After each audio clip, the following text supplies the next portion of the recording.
quizás fue una burla del destino. Pudiste abrir la... Bienvenidos, bienvenidas a una emisión más de Seres Libres. Si es la primera vez que ves este programa, decís por qué está ese cartelito, qué hace este hombre, por ahí sabés que me llamo Gastón, por ahí no tenés idea. Bueno, yo soy Gastón Pauls, entre otras cosas soy adicto en recuperación y en este programa hablamos de recuperación de adicciones y también hablamos de salud mental, que es un tema cada vez más común, cada vez, gracias a Dios también, que se está empezando a debatir con más frecuencia, no siempre seriamente en los medios de comunicación, pero es un tema que está afectando a una inmensa cantidad de gente en este país. No voy a hablar del resto del mundo. Yo vivo acá, conozco la realidad de la Argentina y la presencia de las enfermedades, patologías o de la no salud mental está a la orden del día. En la calle, en los colegios, en la política, con gente muy pesada, que vos lo ves y decís, acá hay un tema mental. Y no es un tema de risa, más allá de que recién lo dije de esa manera. Es un tema que merece muchísimo respeto, merece seriedad, merece compromiso de cada uno y de cada una a la hora de informar.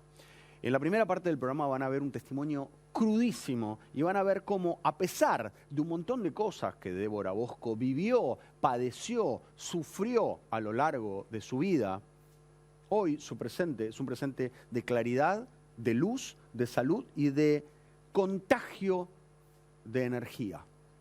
Podría estar absolutamente, y perdón que lo diga en estos términos, pero vamos a jugar con esto, podría estar en medio de una etapa de locura absoluta, viendo la vida con odio, con bronca.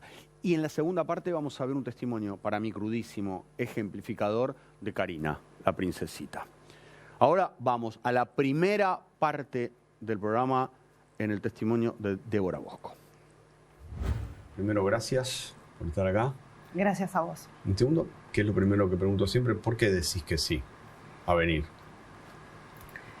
Porque yo creo que mi experiencia le puede servir a otra persona que esté pasando por algo similar. Y siempre digo que hay que transformar el dolor en amor. ¿Dónde estuvo el dolor en vos? ¿De qué dolor hablás para llegar hoy a este amor? Durante mi infancia tuve mucho dolor. Algo que uno nunca imagina que le va a pasar. Mi mamá era una persona muy joven. Ella tenía 33 años. Ella trabajaba de empleada doméstica por hora. Y me llevaba todos los días con ella al trabajo. Porque vivíamos las dos solitas. Un día al mediodía estábamos en el patio. Ella empieza a sentirse mal. Se empieza a descomponer. Entonces me lleva a la cocina. Y en la cocina teníamos... era una casa muy humilde.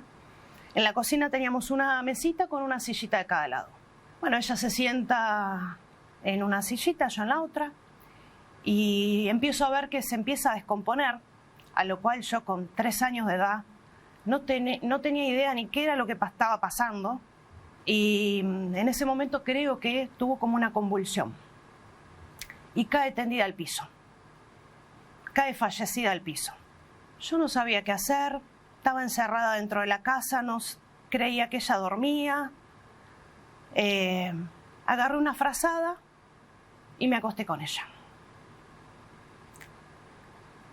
Al otro día sonaba el despertador, que bueno, ella tenía que ir a trabajar y yo la llamaba y ella no se despertaba. Y así pasaron los días y estuvimos una semana encerradas, hasta que la policía tiró la puerta abajo porque los vecinos le llamaban la atención que no nos veían, y ahí me encontraron. Mi papá me abandonó, él formó otra familia y luego de que mamá murió nunca quiso tener contacto conmigo. Es hasta el día de hoy que no tengo contacto con él. En ese momento no tenía ningún familiar, no tengo ningún familiar, y tenía solamente una tía, hermana de mamá, bueno, deciden llevarme con ella. La policía me deja con ella. Y ahí empezó un poco el calvario. Era una persona que tenía adicciones, mezclaba lo que era alcohol con pastillas, le agarraban ataques violentos. Ella tenía un revólver, que dormía con el revólver abajo de la almohada. Y cuando yo hacía alguna travesura de niño, me apuntaba con el revólver en la cabeza, en la boca. Empecé a sufrir muchos golpes de todo tipo, de todo tipo de cosas, que hoy yo tengo certificado de discapacidad por los problemas que trajo en mi columna. Tengo hasta fracturas en la columna. Ella tenía una pareja, que esa pareja abusaba de mí, con la cuestión de que él quería cuidarme, porque él veía que yo sufría todo tipo de golpes, entonces él me decía que me quería proteger y que me quería cuidar. Cuando tengo 12 años de edad, ella en un ataque de locura, no sé, de que mezclaba, se corta las venas adelante mío. Y ahí me quedo sin familia, me quedo sin nadie. Y el juzgado me lleva a lo que son reformatorios y hogares. Y ahí en los reformatorios conoces de todo y ves de todo. Yo era muy chiquita y nada, tenía pánico. Me escondía en un rincón porque veía a las chicas que agarraban los vidrios y se cortaban los brazos. Y recuerdo que eran todas camitas una al lado de la otra. Toda la hilerita de camas. Y bueno, y vos dormías en la que te tocaba, ¿no? Y no podías ni dormir de noche. Porque vos no sabías con qué te iba a pasar. Si te ibas a despertar, porque te venían a amenazar. Bueno, y ahí viví hasta la mayoría de edad. Luego salí de ahí y bueno, no tenía nadie, no tenía nada. Anduve por la calle, anduve por todos lados. Gracias a Dios siempre por buen camino. Soy una persona que ni siquiera una cerveza toma, nada.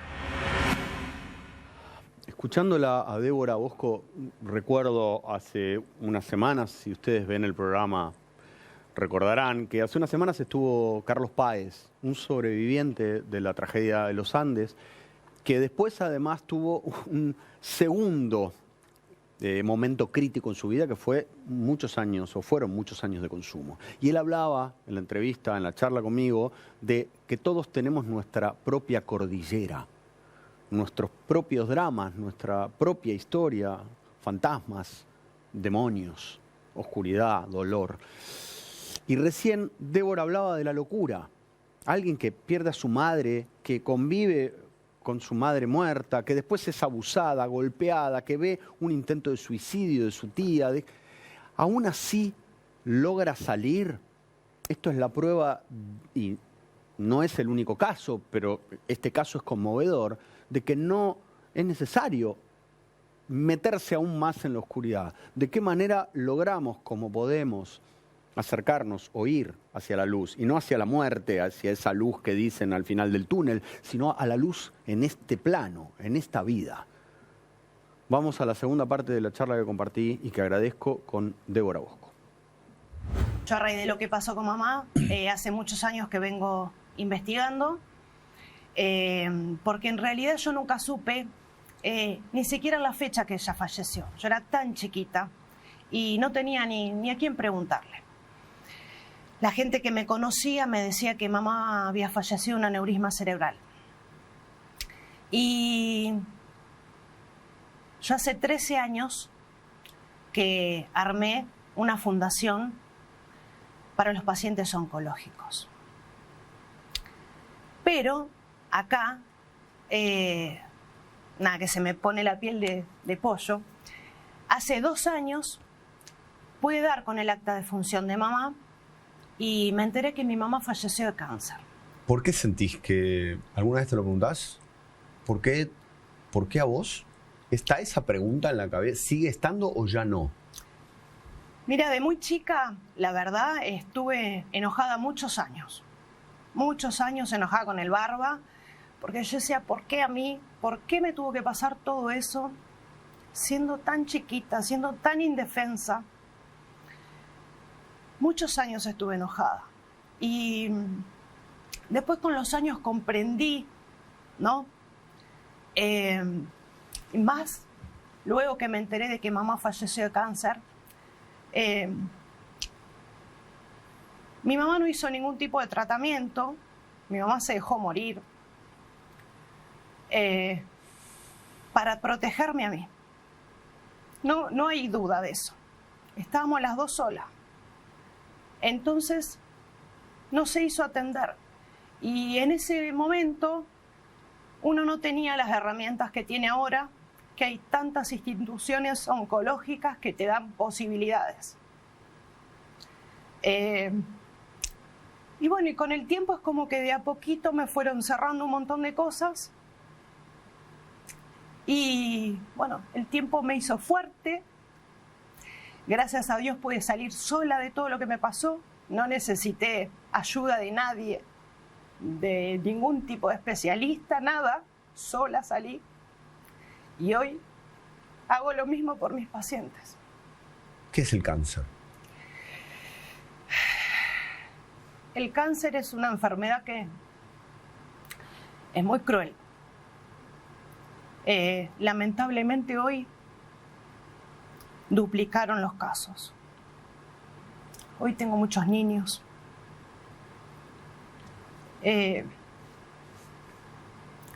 Mucha gente desesperada que me llama a cualquier hora porque está sin su medicación, porque está solo, porque a veces necesita tener a alguien con quien hablar, necesita un abrazo.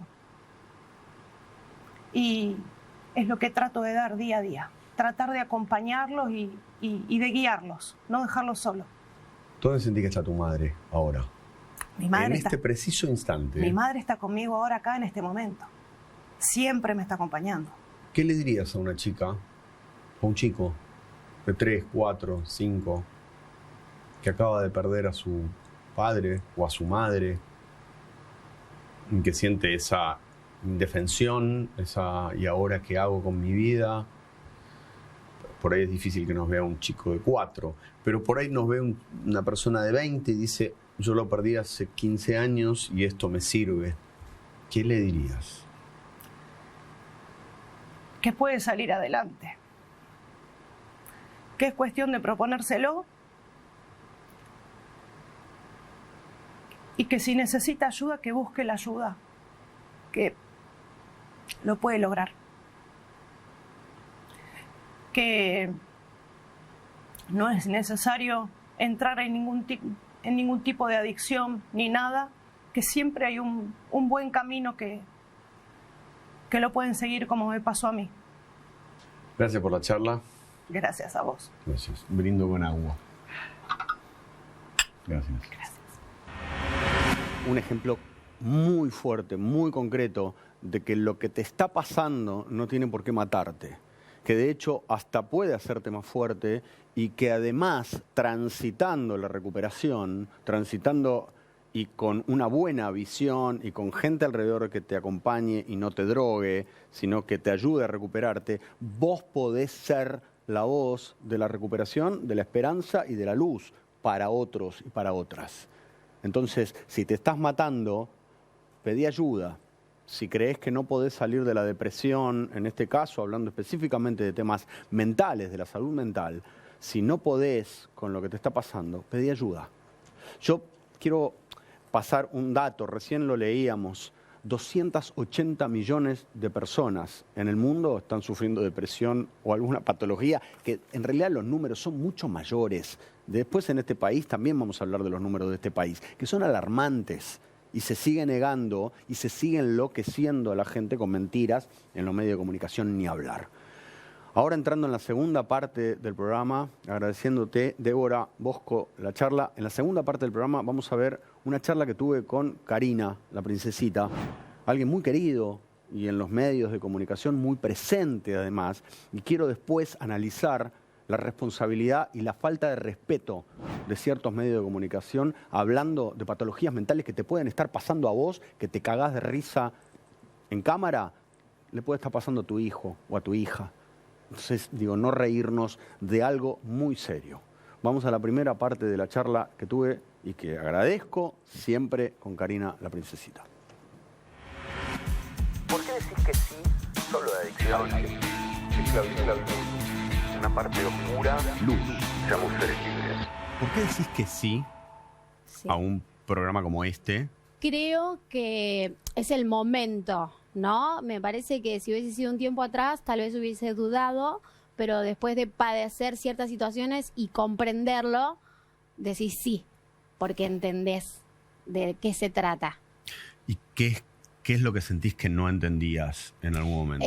La importancia que merece y que tiene el tema, que la falta de educación que yo tenía con respecto a este tema, en todas sus ramas, porque es muy amplio, pero hablando al menos de lo que siento yo, de lo que me pasa a mí, el hecho de la falta de educación y de entender de qué se trata, de entenderme y por ende entender a la gente que antes yo no entendía, ¿no? Sí. Porque en muchas ocasiones escuchás decir, bueno, me siento mal, no puedo con esto, no puedo con el otro, y vos decís, uy, qué exageración, ¿viste? O lo que me dijeron a mí muchas veces de teniendo todo, no valorás, ¿viste? Claro. Entonces, una vez que entendés esto, lo que sentís, las sensaciones, las emociones, el no poder controlar las emociones, entendés de qué se trata, entendés a la otra gente, tenés más empatía. Puntualmente, ¿con qué sentís, acá hay un tema? ¿Con qué lo sentiste y en qué momento te diste cuenta? Mira, siempre repetí, a medida que fui creciendo, una frase que después entendí que la decía sin sentirme identificada del todo. Y siempre dije, la verdad que la vida tan dura que tuve y yo bastante bien estoy, sí, que no me afectó. Sí. Lo dije siempre. Pero claro, después, a medida que pasan los años y empezás a hacer como, no sé, mirar para atrás y decís, wow, acá me va mal siempre en lo mismo, de acá no puedo salir. Y muchas cosas de emociones muy fuertes que yo no podía controlar, que pensé que eran cosas muy normales, naturales, que calculo que le pasaban a los demás, nunca lo pensé. Entendí que no estaban bien, ¿viste? Y que yo, que era tan pensante y tan inteligente y todo, no tenía el control de esas cosas y no las podía manejar. Y eso se fue haciendo como más oscuro, hasta que en algún momento empezó a afectar mi trabajo, bueno, vida social mucho no tengo, pero mi familia, o ver que mi hija me ve que no estoy bien. Entonces empezás a decir, bueno, no, ok, acá esto no es normal como yo lo creía y hay un problema. ¿Qué es? ¿Un estado anímico, una sensación? ¿Dónde Depresión. está? Depresión. Depresión total. O sea, la palabra es depresión. Sí. ¿Y qué es la depresión para vos, Karina? ¿Cómo la sentías? ¿En qué lugar del cuerpo, si yo te preguntara, sí, dónde se aloja la depresión? ¿Está en un lugar? Mirá qué loco que yo siendo cantante, a mí era acá. Garganta. El nudo en la garganta y en los pulmones, es decir, yo respiro pero siento que no se me llenan los pulmones, porque vivía constantemente con lo que entendí que después era una angustia, heridas y demás, pero era como que por momentos, viste, era más intenso todo y respiraba y no se llenaban los pulmones, sí, viste, y era vivir con eso continuamente y a veces hacía más fuerte porque se le sumaban los nervios de, no sé, subirse al escenario o de si tengo que hacer TV o estar en una peli o hacer algo desconocido, la adrenalina y los nervios que eso tiene, más mis emociones. Y se hacía trágico. Sí. Y de repente, bueno, acá estoy con Cari, que es la manager. El año más duro fueron varios, pero nunca lo dije. Y el año más duro fue cuando ya no lo podía ocultar más y me veían. Bueno, la tomo a ella como testigo de ciertos episodios, ¿no? Siempre yo me subía al escenario y nadie se daba cuenta de esto, porque yo era muy profesional. Claro, pero de tu lado lo sabían ¿Algunos? No. ¿Nadie? Porque ¿No yo podías hablar? No. ¿Pero con nadie? No lo ¿Sentís? decía. Siempre dije, Bueno, me puedo arreglar obvio, sola. Obvio. ¿Entendés? Entonces era ponerle estar una gira, una semana en un hotel llorando todos los días sin dormir, pero después salía así a cantar Impecable. y a darle alegría a la gente. Y me hacía bien en un punto, pero duraba lo que era subirme o bajar del escenario y era volver a lo mismo.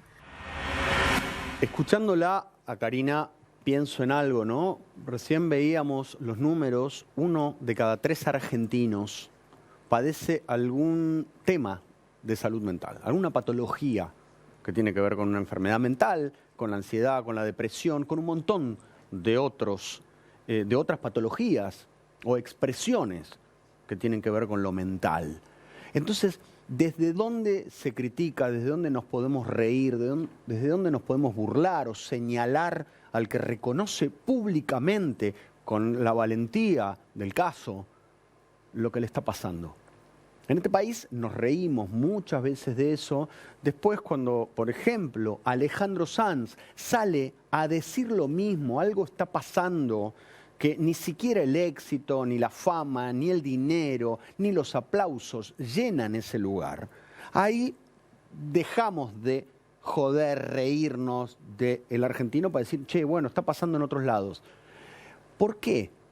Porque nos cuesta, como bien decimos en este programa hace un montón, mirarnos y pensar qué nos pasa a nosotros con eso. ¿Por qué nos reímos del otro? ¿De qué está hablando el otro?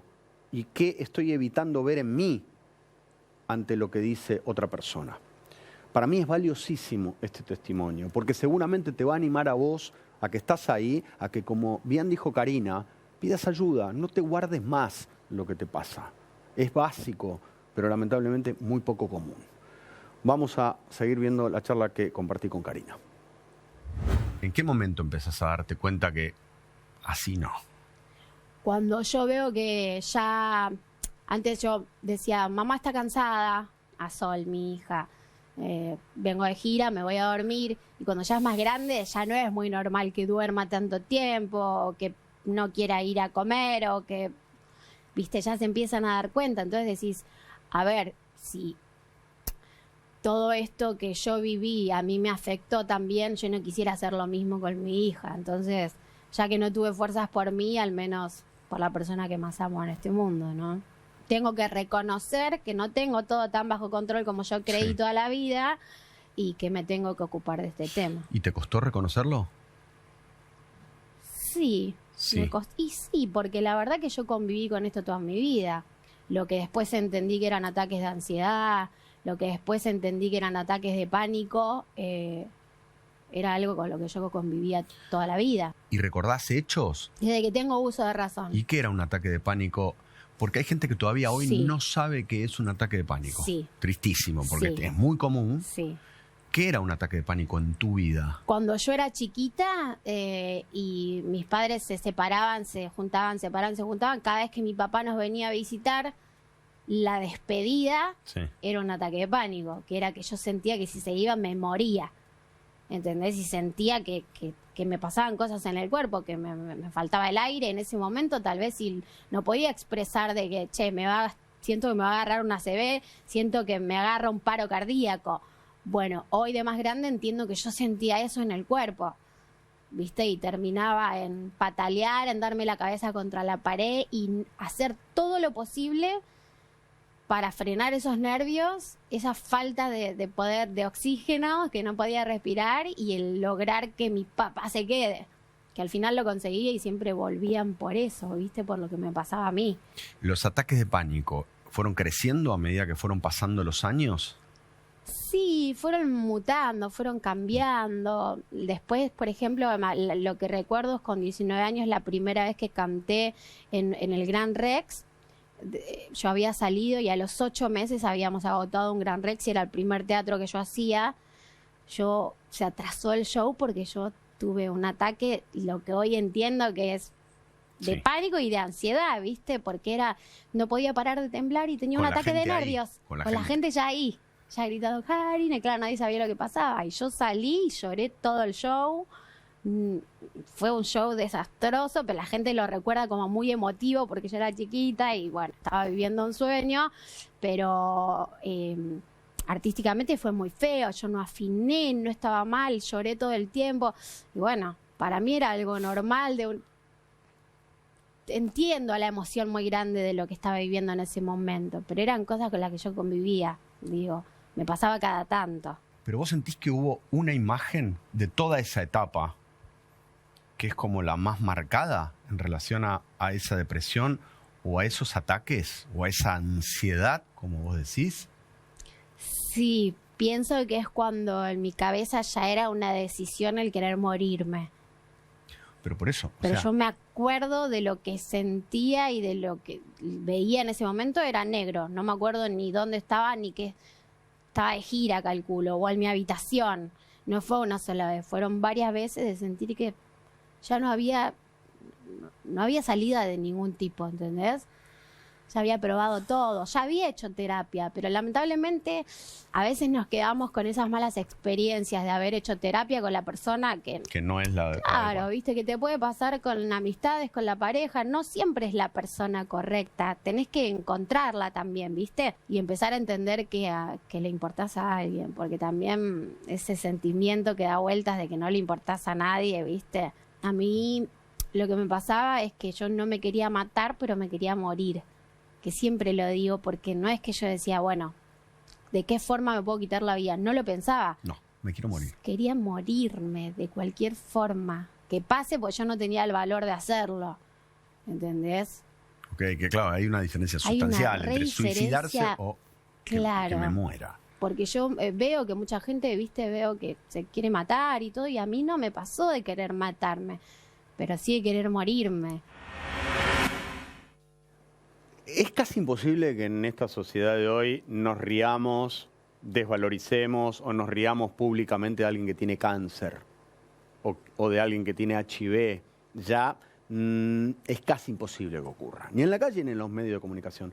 ¿Por qué todavía, sobre todo sabiendo, como dije antes, que 1 o 1 de cada 3 argentinos o argentinas tiene algún tema mental, alguna patología o algún problema que no puede solucionar solo o sola, ¿por qué sí nos reímos? ¿Por qué sí descalificamos, sobre todo, una y otra vez lo digo, en los medios de comunicación? Pero esa persona, el tachero, el colectivero, el kiosquero, el político, el conductor de televisión, el actor, el cantante, puede, más allá de lo que muestra, porque ella recién decía, iba a dar un show y no podía salir al escenario, eso que nosotros vemos no es solo la verdad. Muchas veces, lamentablemente, es solo la fachada, es solo una careta. Detrás o adentro está ocurriendo ese dolor, ese vacío está presente. Entonces, ¿de qué manera luchamos para que eso no ocurra o trabajamos para que eso no ocurra? Hablando, exponiendo y dejando de estigmatizar o señalar. Vamos a la tercera parte de la charla que compartí con Karina. ¿Cómo vivías en ese momento de depresión, momento de ansiedad, de ataques de pánico, la opinión de la gente, de la envidia y de la gente que tira a matar? ¿Sabes qué me pasa a mí? Por ejemplo, en los momentos que yo decía me quiero morir, decía ¿por qué? Pensaba, ¿no? Siento que, salvo, hay muchos tipos de dolores y cosas que te pueden pasar. Hay uno que es el más grande de todos, que gracias a Dios que no me pasó y que no me va a pasar, porque lo manifiesto que no me va a pasar. Bien. Pero en el momento en el que no ves esas cosas, que siento que me vas a entender. Sí. Siento que pasé por muchos tipos de dolor, ¿viste? Desde el de violencia familiar cuando sos chico, desde, qué sé yo, en su momento, una mujer, uno de los momentos más vulnerables, todo cuando estás embarazada. Y quedarte sola y que te abandonen en el embarazo, ¿viste? Es como que decís, re fuerte. Bullying durante todo el colegio, de con golpes, que te querés morir. Digo, todos los tipos de dolor, ¿viste? Yo iba, bullying en los medios, maltrato en los medios. Y no era solamente la gente en las redes, era la gente que está frente a una cámara, ¿entendés? Que a veces son súper crueles. Sí. Y lo siguen siendo y lo van a seguir siendo. Sí. Entonces de repente era como que yo sentía, y siempre lo hablaba con mis amigas, que fueron con uno de los pocas personas con las cuales me abrí lo más que pude, no del todo, pero era como que no tengo descanso de dolor, ¿viste? Yo sufría por lo de que sos una gorda de mierda y todo eso, fue lo que más me dolió, pero después ya hoy convivo con eso y no me importa lo que dicen la gente, ¿viste? Como que me pasaron cosas tan duras, tan importantes que no me interesa, ¿viste? Y no es algo que me haga daño, no me hace daño, no me da lo mismo, ¿viste? Es como que con el tiempo aprendí a seleccionar qué leo y qué quiero escuchar. Digo, a mí me importa la crítica constructiva, buena, o la que sirve para aprender y mejorar. Y me quedo con los buenos comentarios y no por necia, sino porque hay cosas que ya a esta altura y con esta edad sabes de qué lado vienen y todo. Yo sigo en tratamiento. Obviamente cuando fui al psicólogo, que fue lo primero que hice, entendimos que tener tristeza y tener angustia, yo entendí, el psicólogo ya lo sabía, pero entendí que el tener tristeza, el tener angustia y llorar varios días, todo está bien. Llega a un punto en el que deja de ser normal, que es el no llorar y no tener emociones, o el no poder frenar esa angustia, y ese era mi caso. Entonces, bueno, es cuando te derivan al psiquiatra y vos ahí decís, la puta madre, me van a internar, porque esa es también la falta de educación que hay mucho, ¿no? Que vos decís, yo a mi hermano o a alguno le aconsejo, pues no, hacer terapia. No, viste, como yo no estoy loco. Con un psicólogo, y más si le nombrás al psiquiatra, y más si nombrás medicación. Locura. O sea, sinónimo de locura absoluta. Claro, pero yo, viste, hoy lo entiendo que es lo mismo que cuando vas al médico y te duele algo y te dan un antibiótico. Bueno, el cerebro también es parte del cuerpo y también tiene sus medicinas y sus cosas que nos ayudan. A mí estoy medicada todavía y obviamente no es como los antibióticos fuertes que en 7 días se te va. Digo, a mí tardé 3 meses en que me hagan efecto porque son mínimas dosis y se van sumando muy de a poquito. ¿Y es muy reciente? ¿Qué? Lo de la este estado nuevo, este nuevo lugar en tu vida, es muy reciente. El momento más oscuro de mi vida fue el año pasado, a mitad de año. Y estuve varios meses y yo creo que para fin de año empezó a hacer efecto. Estaba viéndolo, ¿no? Por eso estaba mirando hacia ahí. Esto que está diciendo Karina con tanta claridad, que es por qué entendemos como enfermedad algo físico, ¿no? O el cáncer, como decía antes, o la hepatitis, o el HIV. ¿Por qué no se reconoce, si ya además la Organización Mundial de la Salud habla de salud mental y de enfermedades mentales? ¿Por qué en la calle todavía no entendemos esto?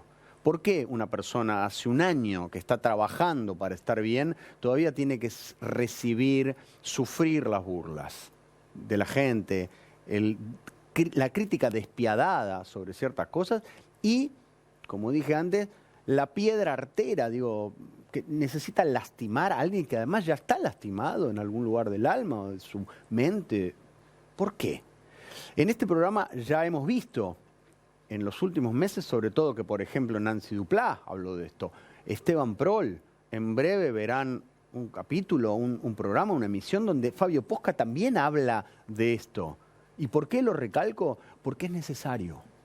Porque si estás ahí, quizá generando cierta empatía o entendiendo que esto lo puede vivir cualquiera, el rico, el pobre, el famoso, el no famoso, el rubio, el morocho, esto es necesario.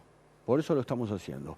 Ahora sí, la última parte de esta charla que agradecemos todas las semanas, agradezco a los invitados y a las invitadas, con Karina.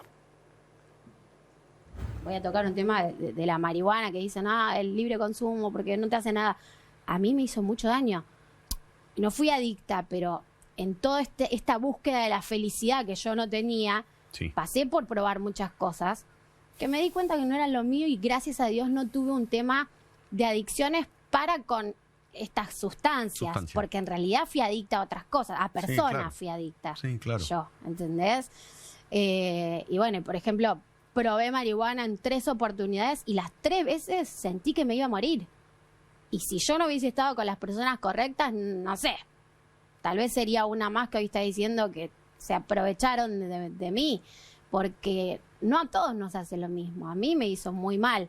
Entonces, viste, estas cosas son cosas que yo con mi hija tengo mucha comunicación y le digo, nada, vas a estar entre amigos, te van a decir, no te hace nada. Si lo vas a probar, yo no te voy a juzgar, pero si te pasa algo, llámame a mí que no te voy a decir nada porque a mí me hizo daño, no me hizo bien. Es muy poca la gente que se anima a decir, sí, yo tengo una adicción también a las relaciones. Hay como dos lados muy opuestos en mí, ¿no?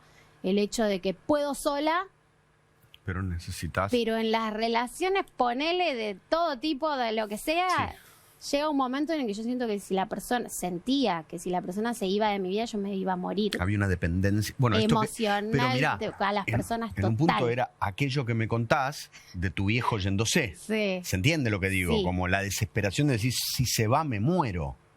Siguió como estando presente esa sensación. Sí. Yo muchas veces, a mí, viste, he ido a varios psicólogos y en ciertos momentos se toca el tema de sí, porque la herida de la infancia y lo de... Yo esta pelotudez estoy harta de escucharla, viste, de decir que cuando sos chiquito te hirieron, por eso no me hinches las pelotas. Y me negué a la terapia mucho tiempo.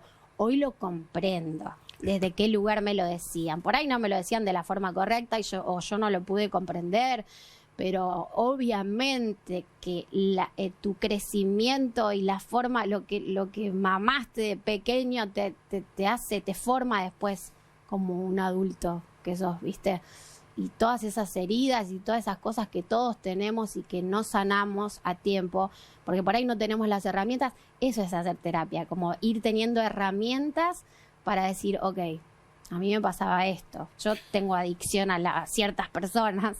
Cuando vos naturalizás todas estas cosas, después ya perdés noción de qué está bien y qué está mal. Pero sin nombrar personas ni nada, es un ejemplo que no tiene que ver con nadie en particular, pero que habla mucho de lo que a mí me pasaba y lo que le puede pasar a la gente. A mí el psicólogo me dice, ¿y vos cuando estás triste? Una de las preguntas que me hacía, ¿qué haces? Tengo mis lugares donde me arrincono y siento que es mi lugar seguro. Que es lo que me pasa con algunas personas. Siento que es mi refugio y por ahí me están haciendo mierda, pero yo siento que es mi casa y me quiero quedar ahí.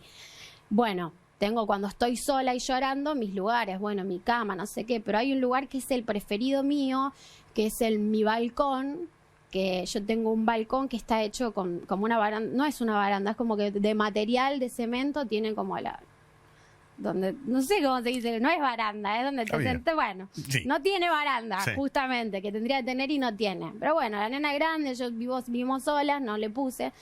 Y mi lugar siempre donde yo me calmo un poco es sentada ahí, que de un lado está el balcón y del otro lado está la calle. Claro, y es mi lugar donde yo me siento re bien. Y me dice, ¿y qué ves de un lado? El balcón. Y del otro, ok, en mi vida... yo soy representado eso, sentirme cómoda en la línea de lo que es el lugar seguro y todo lo opuesto, ¿entendés? Clarísimo. Cuando entendí eso me empecé a sentar en el balcón, más en adentro, el piso, más del lado seguro. Claro, y ahora voy, pruebo y digo, ay no, me da miedo, menos mal, me voy para allá, ¿viste? Es genial. ¿Qué es la libertad? La libertad para mí hoy es poder controlar las emociones.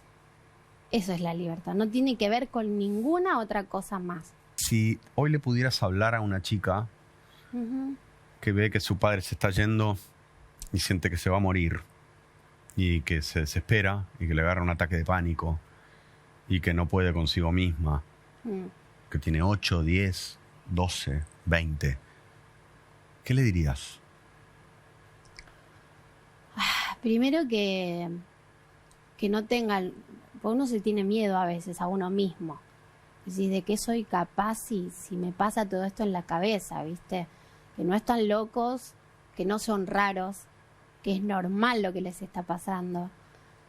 Que sí o sí lo comparen como cuando comparan el dolor de un dedo o de algo corporal, porque es lo mismo. Simplemente que desconocemos sobre el tema. Y que ir a un psicólogo es lo mismo que ir al médico cuando te sentís mal.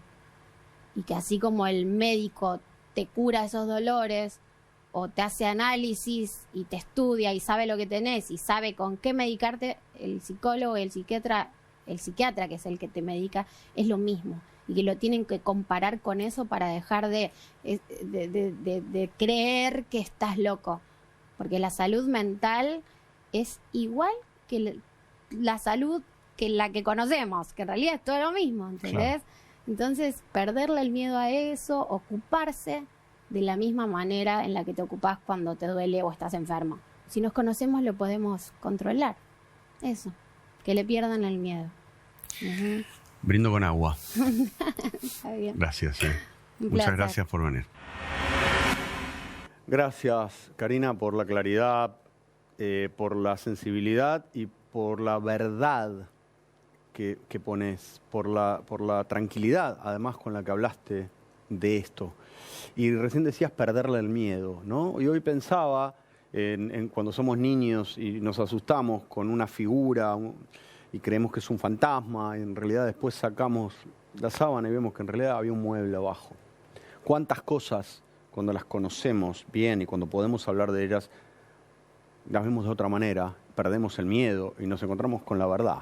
Y además esa verdad compartida, que es también un poco la idea de este programa, compartir nuestras verdades, nuestros miedos, para sacarlos afuera y convertirlos en otra cosa, en algo que además ayude al resto de la población. Gracias, Karina.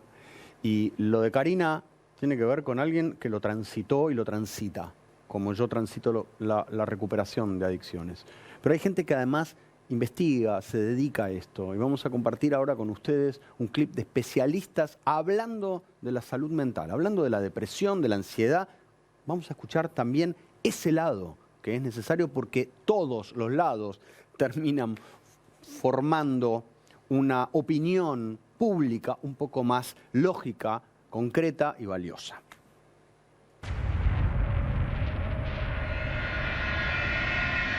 La depresión son pensamientos, conductas y emociones que se desarrollan en torno a la desesperanza. ¿Qué quiero decir? Son todo un estilo de vida que se desarrolla en torno a la pérdida de sentido. Según la OMS, la depresión afecta a 350 millones en todo el mundo. Los problemas emocionales y psicológicos se convirtieron en una pandemia. Se prevé que en 2030 la salud mental será la principal causa de discapacidad en el mundo. La depresión, como todo trastorno de salud mental, tiene diferentes intensidades y diferentes rasgos. Una persona que sufre depresión siente que nada tiene sentido, normalmente se suele sentir muy sola, siente que nadie lo comprende, siente que no tiene ganas, justamente tiene que ver con una cuestión de pérdida de deseo. Creo que es fundamental que hablemos de salud mental, que cada vez generemos más espacios donde estos diálogos sean posibles, que sean espacios libres, donde no juzguemos a las otras personas, donde nos deshagamos de los tabúes históricos que tenemos alrededor de la salud mental, donde podamos como combatir el cuerdismo que hay en esta sociedad. Es una sociedad que muchas veces nos hace entrar como en un closet de la salud mental, que pareciera que todo es perfecto y que el mandato es la felicidad eterna y que el mandato es la productividad extrema y que de repente, si no podés cumplir con todo esto, estás afuera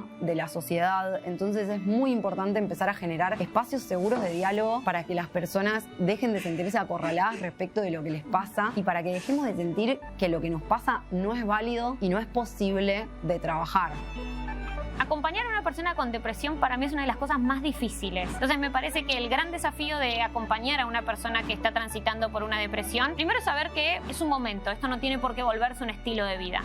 Segundo, obviamente, buscar profesionales que puedan ayudarnos y que nos puedan psicoeducar en torno a ver qué necesita específicamente esa persona. Y tercero, escuchar. Pero lo importante es que esa persona no se sienta sola. Si en tu familia siempre estuvo el fantasma de la depresión, pedí ayuda antes, entonces, porque si hay algo de un modo de conducta aprendido, y a veces simplemente es algo químico, es falta de serotonina, entonces a veces simplemente con una pastilla nos podemos empezar a sentir mejor, y otras veces tiene que ver con nosotros estar dispuestos a vulnerabilizarnos y a pedir esa ayuda y a no tener que exigirnos tener que estar ni siempre bien, ni tampoco transitar todos los cambios como si no lo fueran. Es muy difícil que la gente llegue al tratamiento adecuado si no empezamos a hablar de esto abiertamente. La mayoría de las personas tienen un retraso enorme en el diagnóstico de lo que les pasa y en gran parte es por la falta de accesibilidad de salud mental y por la vergüenza que les genera padecer algo de esto.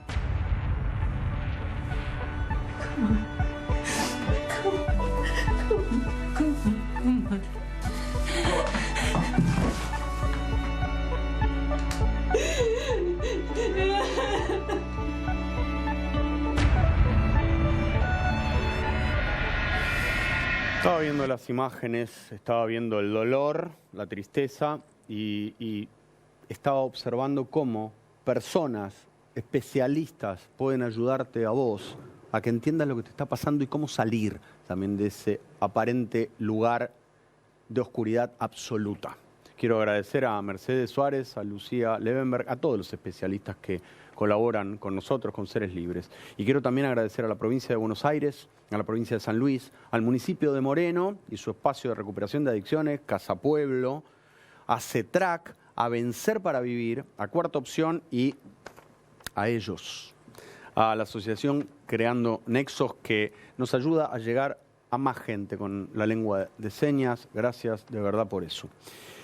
Quiero también agradecer, antes de despedirnos de este programa, de esta emisión del programa, a la gente de Million y a la gente que hace posible poder festejar esto. Ernestina, mi amiga Ernestina Pais, gracias por darnos ese lugar donde entre nosotros, el selecto grupo, pequeño grupo con el que hacemos este programa, pudimos entre nosotros darnos un abrazo y celebrar con respeto este programa que hacemos, que llega a mucha gente. Y voy a leer un mensaje antes de irme.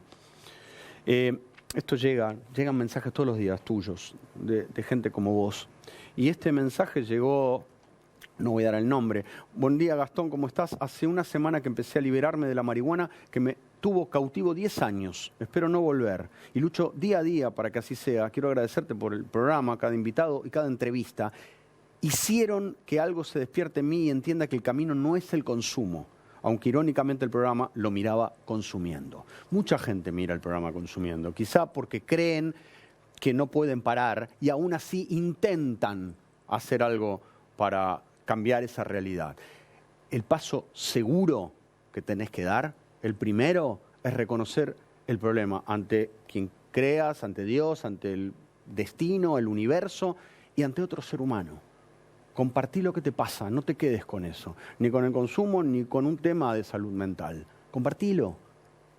Vas a ver que es mucho más simple el camino sin eso, o por lo menos compartiéndolo, que lo que estabas viviendo o padeciendo antes. Gracias de verdad por acompañarnos en este camino. Sin ustedes, Seres Libres no sería. Gracias, nos vemos la semana que viene y nunca más esclavas, nunca más esclavos. Seamos seres libres. Nos vemos. Los famosos, sea quien sea Rodrigo, sea Juan de los Palotes, sea quien sea, todas las personas son personas con sentimientos, son gente que siente y que tiene cosas adentro del corazón. Hoy por hoy se juzga mucho al adicto. Un montón. Se lo juzga un montón, ¿eh? La gente te baja una línea y no entiende de que el adicto es una persona, es un ser humano que necesita ayuda en sus adicciones. Quizás fue una burla del destino. Derecho a la producción, dignidad, protección, desarrollo, derecho al futuro. Gobierno de la Provincia de Buenos Aires.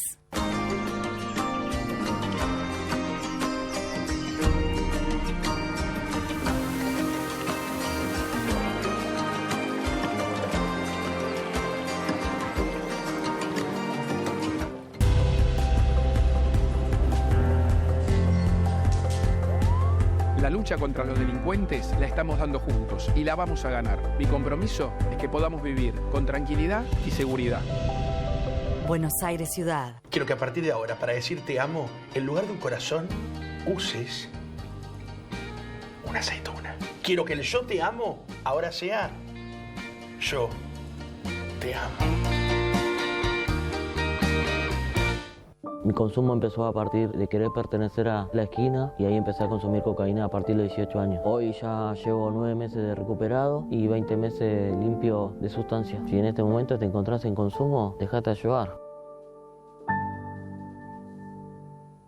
Este fin de largo te esperamos con tu familia para inspirarte en Santa Fe. Cuando los tuyos la pasan bien, los lugares también se vuelven familiares. Santa Fe inspira. y te espera Turismo Santa Fe Provincia.